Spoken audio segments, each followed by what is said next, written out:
Hey everybody, it's Eric here and welcome to the next video in my Your Deceptive Mind video series.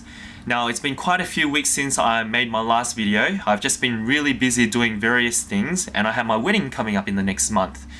I'm just really happy to be able to stand in front of the camera again for you guys. I've been really missing doing this for you.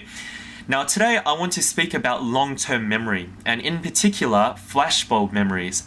What a flashbulb memory is an emotionally laden event, usually unexpected, that has such a profound impact on us, it creates the most vivid of our memories. Examples of this can be your wedding day, or your first kiss, or an argument, and even world events like 9/11. I think you guys understand what I'm referring to.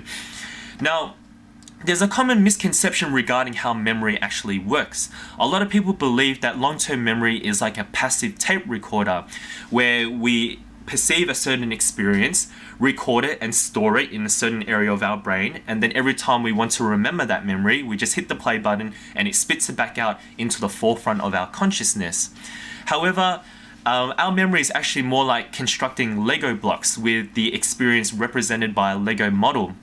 Every time we want to remember an experience or an event, our brain actually deconstructs the model into its separate pieces and then stores it in many different areas of our brain.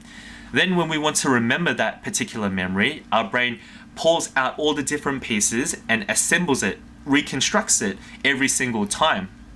Now, if you think about it, this essentially means that we reconstruct our memories basically without an instructional manual every time. This means that our memories are susceptible to all the deceptive brain tendencies that I've been speaking about in the past videos. Now today I wanted to briefly go over the four deceptive tendencies that I think you guys should know about in regards to your long-term memory.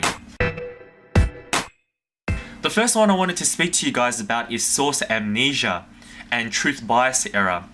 Now with source amnesia, our brains are really bad at remembering where we hear bits of information from. And this is tied into the truth bias error, where our brains choose to remember certain things as true when it fits into our particular worldview. Now the combination of these two things becomes extremely dangerous when we choose to believe something so wholeheartedly that it modifies our behavior and shapes the way we choose to live our lives, yet we can't be sure exactly how reliable the source of information is. This can be illustrated by the recent debate over immunizations causing autism. Now, when a group of mothers who chose not to immunize their kids because of the risk of autism were asked where exactly they heard this information from, the majority of them could not answer with detail where they heard this thing about immunizations causing autism. Now, they remembered sort of like the gist. They remembered that they heard it somewhere, that it was on the news and they saw it all over the internet, but they could not give details of the exact origin or how reliable the source actually was.